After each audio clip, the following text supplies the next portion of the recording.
Taarifa rasmi ni kwamba Imam Ashur si miongoni mwa wachezaji wa Al Ahli ya Misri waliotua nchini kwa ajili ya mchezo wa kesho ambao watacheza dhidi ya Yanga, mechi ya raundi ya 4 ya kundi lao la B katika ligi ya mabingwa barani Afrika. Huyu Imam Ashur miongoni mwa nyota muhimu wa kikosi cha Ahli, miongoni mwa nyota waliochangia kwa kiasi kikubwa ushindi wa Al Ahli wa mabao 2-0 dhidi ya Yanga kwenye mechi iliyochezwa wiki iliyopita Januari 23 kule Misri, atakosekana, na kwa sababu hiyo kwa vyovyote vile kutakuwa na athari fulani kwenye mipango ya kocha Thorip, kwa sababu kuwapo kwake yeye kuna kitu wanakipata Al Ahli wakati wanapokwenda kushambulia. Ni kiungo wa ushambuliaji ambaye katika mfumo wa Al Ahli, kwa mfano katika mechi iliyopita dhidi ya Yanga, baada ya golikipa walikuwa na walinzi 4, viungo wale ukabaji, viungo 3 ushambuliaji na mshambuliaji kinara mmoja. Katika mchezo huo yeye alikuwa miongoni mwa viungo 3 ushambuliaji akiwa nyuma. Upande wa pembeni kulia alikuwepo Ahmed Zizo, tunakumbuka vizuri katika mchezo huo. Upande wa pembeni kushoto alikuwa mfungaji wa mabao yote mawili Mahmoud Trezeguet, ndiye aliyekuwa kwenye upande ule wa kushoto. Yeye alikuwa katikati Imam Ashur, huku alikuwa mbele akiongoza mashambulizi alikuwa ni kijana mdogo, mchezaji ambaye alikuwa anacheza kwa mara ya kwanza baada ya kusajiliwa wakati wa dirisha dogo. Huyu ni Marwan Osman. Ndivyo ilivyokuwa katika muundo siku hii. Wakati katikati viungo wale ukabaji kulikuwa na Marwan Atia na Aliou Dieng, wakati katika walinzi 4 kulikuwa na Mohamed Hani upande wa kulia, kushoto kulikuwa na Ahmed Nabil Koka, katikati kulikuwa na Yasa Ibrahim pamoja na Yasin Marei. Ndivyo ilivyokuwa katika kikosi chao siku hii. Al Ahli walishinda mabao 2-0. La kwanza likifungwa na Mahmoud Trezeguet, la pili likifungwa na Mahmoud Trezeguet katika dakika ya 75. Hili la pili lilitokana na pasi kutoka kwa yeye Imam Ashur. Ni katika mchezo ambao aligusa mpira mara 58, touches mara 58, akatoa pasi pasi alitoa 44, zilizofika zilikuwa 34, ukiwa ni ufanisi wa around 77%. Alipiga hakupiga shuti lolote la kulenga shabaha wala kutoka nje, lakini namna ambavyo alikuwa akipata mpira, anavyo dribble na ukokota, kupiga chenga, kutoa pasi kwa wenzake, ilikuwa ni usumbufu mkubwa kwa safu ya ulinzi ya Yanga ambayo ilikuwa na pamoja na kina Ibra Baka, Dickson Jobu, Bakari Nondo Mwamnyeto. Shughuli walikuwa nayo katika siku hii wakati wakikabiliana na mchezaji huyu wa kimataifa wa Misri, mgongoni nambari 22, aliyecheza kwa dakika 79 tu uwanjani, lakini shughuli yake ilikuwa kubwa. Sasa habari njema ndio hizo kwamba yeye si miongoni mwa wale waliosafiri na Al Ahli. Na ni kwa sababu gani? Haumwi, hana zuio lolote litokanalo na mchakato wa uhamiaji, na si kwamba klabu yake ilitaka kumwacha, la hasha, alikuwamo kwenye mipango ya kocha Thorib. Mchakato wote wa usafiri kutoka Misri kuja nchini Tanzania na kwenda Zanzibar kwa ajili ya mechi hiyo kwenye uwanja wa New Amaan Complex ilikuwa umefanyika, lakini cha kushangaza, wakati wa kusafiri kwenda kupanda ndege uwanjani, kijana akawa haonekani. Akatafutwa na kutafutwa, haonekani. Ametafutwa kwenye simu yake kazima. Matokeo yake ni nini? Timu yake kasafiri kuja nchini, yeye si miongoni mwao. Kwa lugha nyingine, sasa kocha Pedro Gonçalves wa Yanga, walinzi wake kina Ibra Baka, Dickson Job, Bakari Nondo Mwamnyeto, Shadrack Sakaboka, Mohamed Hussein Shabalala, Kibwana Shomari na kipa wao Djigui Diarra, Abu Talibu Msheli, Hussein Masalanga. Katika mipango yao huyu hayumo. Katika mipango ya kudhibiti safu ya ushambuliaji ya Al Ahli, Imam Ashur hayupo. Na ikumbukwe, licha ya kutoa assist katika mechi hiyo ambayo Yanga walipoteza 2-0, mechi iliyofuata ilikuwa ni ya ligi kuu, walicheza dhidi ya Wadi Degla, wameshinda 3-1. Katika mabao 3-1 walioshinda dhidi ya Wadi Degla, pass mojawapo ilitengenezwa na yeye Imam Ashur. Hii assist tunasema katika mabao yale 3, moja alitoa yeye Imam Ashur. Ni katika mechi ambayo ilionekana yeye ndiye mchezaji aliyeng'ara zaidi katika mchezo huo, akipata alama 9.9 kati ya 10, sasa na kusema 99% ya ufanisi katika mchezo huo, akiwa msumbufu kweli kweli, akiharibu utaratibu wa kiulinzi wa timu ya Wadi Degla, kama alivyokuwa anaivuruga safu ya ulinzi ya Yanga kila mara alipopata mpira wakati Al Ahli wakienda kuishambulia Yanga. Matokeo yake anakosekana, sababu haieleweki. Nini klabu yake imefanya?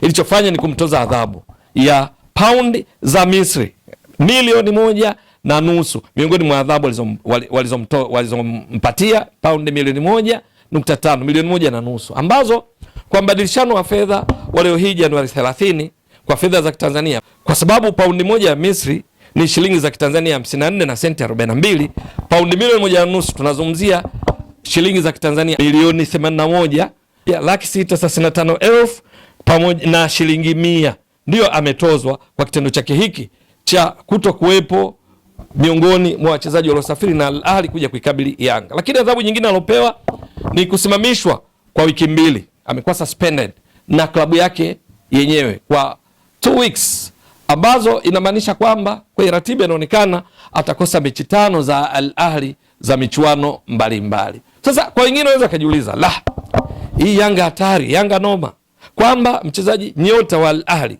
mchezaji ambaye aliwasababishia matatizo makubwa katika mechi iliyopita, halafu bila sababu yoyote anakusikana uwanjani, anashindwa kuja kucheza mechi muhimu ya raundi ya 4 ya kundi lao la B, ambapo kama Yanga inashinda inafikisha idadi ya pointi sawa na Al Ahly pale juu kwenye kundi lao la B, maana zilizopo chini FAR Rabat ya Morocco, JS Kabylie hivi sasa zina pointi 2-2. Ni mechi muhimu katika kundi lao, halafu miongoni mwa wachezaji muhimu anakosekana bila sababu yoyote, kwamba Yanga wanatisha. Wamefanya nini mpaka wakafanikisha hili? Hapana, wacha tufafanue kidogo. Emam Ashur, licha kwamba yeye ni miongoni mwa wachezaji nyota wa Al Ahly, lakini miongoni mwa changamoto zake ni masuala ya kinidhamu.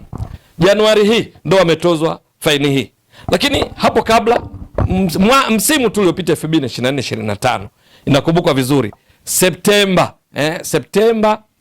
2025 alitozwa faini ya paundi za Misri 500,000. Kwa sababu gani? Alipost maudhui kwenye mitandao yake ya kijamii pasi na ruhusa ya klabu. Wana utaratibu wao juu ya maudhui yepi ya wachezaji wanaruhusiwa kuyachapisha kwa umma. Baadhi yake wanapaswa kupata ruhusa kutoka kwa Al Ahly. Yeye mkataba wake unasema hivyo kama ilivyo wachezaji wengine na anafahamu, lakini akakiuka, akaposti maudhui ambayo yalimfanya pewe adhabu ya kutoza paundi za Misri 500,000, ambayo ni sawasawa na fedha za Tanzania kwa mbadilishano ule wa fedha, kwamba paundi moja ni shilingi 54 na senti 42. Tunazungumzia hapa alitozwa kwa fedha za Tanzania shilingi milioni 27,211,700. Alikamuliwa, alilipishwa kwa kosa hilo. Lakini hiyo haitoshi.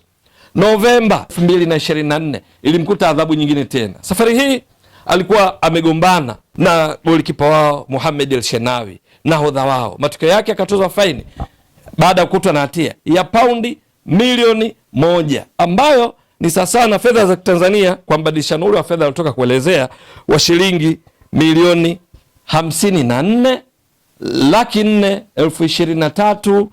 54,423,400. Na milioni haya akakamuliwa tena katika tukio hili ambalo limehusisha yeye na nahodha wake. Kwa hivyo yeye, hii ni mifano tu ya matukio ya adhabu aliyowahi kuyapata ndani ya muda mfupi ndani ya Al Ahly kutokana na utovu wa nidhamu. Kwa sababu hii, tukio hili la yeye kutofika uwanjani, kwenye uwanja wa ndege kuungana na wenzake, halafu akawazimia simu, limemgharimu kiasi kikubwa zaidi cha fedha. Kwa hiyo kutoka milioni 1, paundi milioni 1, paundi 500,000 kulingana na uzito wa makosa. Kosa hili kubwa ametoza paundi milioni 1.5. Kama itatokea Yanga wanapata matokeo mazuri, manake na yeye atakuwa miongoni mwa sababu ambazo bila shaka mashabiki wa Al Ahly watazizungumzia, kwa sababu amekuwa mchezaji muhimu kikosini. Hata hivyo kwa Yanga, kwa kina Ibra Baka na wenzake, yaweza kuwa nafuu kidogo, lakini si sana, kwa sababu Al Ahly licha kwamba Emam Ashur ana kipaji sana, msumbufu sana, lakini wapo wachezaji wenye uwezo mkubwa pia katika nafasi anayocheza. Kwenye wale viungo watatu wa ushambuliaji wa Al Ahly kwenye ule mfumo wa 4-2-3-1 baada ya golikipa, yupo pia Ashraf Ben Shaki, ni hatari sana, mgongoni namba 17. Yupo pia Mohamed Ben Ramadan, mchezaji wa kimataifa wa Tunisia, ni hatari sana, yupo. Lakini yupo Tahir Mohamed, anaweza kucheza maeneo hayo pia. Wanaweza kupishana nafasi wale kina Ahmed Zizo, Hamoud Trezeguet, Marwan Osman, mshambuliaji Mohamed Sherif, Gradisa, ingawa kuna taarifa kwamba Gradisa, mchezaji wa kimataifa kutoka Slovenia, si miongoni mwao watakao kuwepo katika mchezo huu, lakini yupo Mohamed Sharif. Kwa lugha nyingine, bado wana wachezaji wasumbufu, ingawa Emam Ashur anabaki kuwa Imam Ashur na maelewano yake na kina Mahmoud Trezeguet ni hatari mno, na hivyo kukosekana kwake kwa ujumla unaweza kusema kuna hatari fulani imepungua, lakini imaanishi kwamba mabeki wa Yanga wajiachie sana. Matarajio ni kwamba Yanga, Imam Ashur kukosekana kwake, hata angekuwepo bado mpango wa Yanga kupata matokeo mazuri katika mechi hii yanabaki pale pale. Yanga kupata pointi 3 ni muhimu zaidi ili kufikisha idadi ya pointi sawa na Al Ahly, na hivyo kufanya mchakato wao wa kwenda katika hatua ya robo fainali uwe unawezeshwa katika mwenendo mzuri. Je, itakuwa vipi?